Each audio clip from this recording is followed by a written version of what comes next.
ದೇವರು ನೀತಿವಂತರಾದ ಅನೀತಿವಂತರಾದ ಅಧಿಪತಿಗಳಿಗೆ ವಿಧಿಸುವಂಥದ್ದು. ಆಸಾಫನ ಕೀರ್ತನೆ 82ನೇ. ದೇವರು ತನ್ನ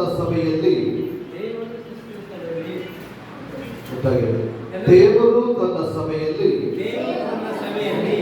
ನಿಂತುಕೊಂಡವನಾಗಿ ದೇವರುಗಳೊಳಗೆ ನ್ಯಾಯ ವಿಧಿಸುತ್ತಾನೆ.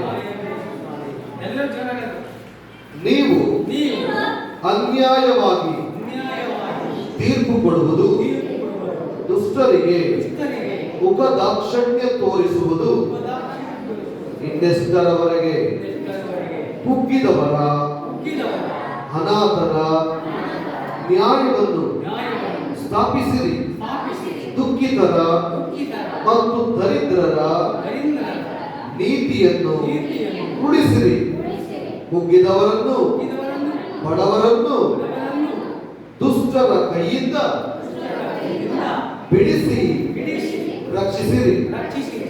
ಇವರು ಬುದ್ಧಿಹೀನರು, ವಿವೇಕ ಶೂನ್ಯರು ಆಗಿ ಅಂಧಕಾರದಲ್ಲಿ ಅಲೆಯುತ್ತಾರೆ.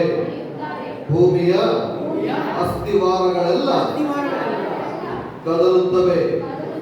ನೀವು ದೇವರುಗಳು ಎಲ್ಲರೂ ಪರಾತ್ಪರನ ಮಕ್ಕಳು ಎಂದು ನಾನು ಹೇಳಿದೆನು. ಆದರೂ ನರರಂತೆ ಸತ್ತೇ ಹೋಗುವಿರಿ, ಪ್ರತಿಯೊಬ್ಬ ಪ್ರಭುವಿನಂತೆ ನೀವೆಲ್ಲರೂ ಬಿದ್ದು ಹೋಗುವಿರಿ. ದೇವರೇ, ಏಳು, ಭೂಲೋಕದಲ್ಲಿ ನ್ಯಾಯವನ್ನು ಸ್ಥಾಪಿಸು. ನೀನು ಎಲ್ಲ ಜನಾಂಗಗಳ ಒಡೆಯನು ಅಲ್ಲವೋ ಎಂಬುವುದೇ. ದೇವರೇ, ನಿಮಗೆ ಸ್ತೋತ್ರವಾಗಲಿ. ನಿನ್ನ ಪರಿಶುದ್ಧ ನಾಮಕ್ಕೆ ಸ್ತೋತ್ರವಾಗಲಿ.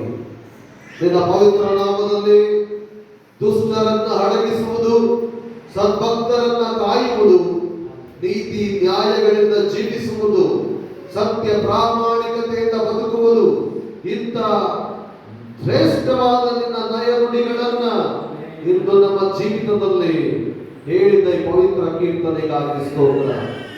ಸ್ವಾಮಿ, ಆಸಾಫನು ಭಕ್ತಿವಂತರಾಗಿ ಬಾಳ್ರಿ, ಇಡೀ ಜಗತ್ತಿನ ಜನರೆಲ್ಲರೂ ಸದ್ಭಕ್ತರಾಗಿ ಬಾಳಬೇಕೆಂಬ ದೈವಿಕ ಉದ್ದೇಶದ ಪ್ರೇರಣೆಯಿಂದ ಅವರು ನುಡಿದ ಈ ಮಾತುಗಳಿಗಾಗಿ ಸ್ತೋತ್ರ. ನಿಮ್ಮ ಕರುಣೆ ನಮ್ಮ ಮಧ್ಯದಲ್ಲಿರಲಿ. ಮಹಿಮೆ ದೇವರಿಗೆ ಸಲ್ಲಲಿ. ಪ್ರಭು ಯೇಸುವಿನ ನಾಮದಲ್ಲಿ ಪ್ರಾರ್ಥಿಸಿ ಆಶೀರ್ವಾದಗಳನ್ನು ಹೊಂದಿದ್ದೇವೆ ನಮ್ಮ ತಂದೆಯೇ. ಆಮೆನ್. ತಾವೆಲ್ಲರೂ ಕುಳಿತುಕೊಳ್ಳಿ.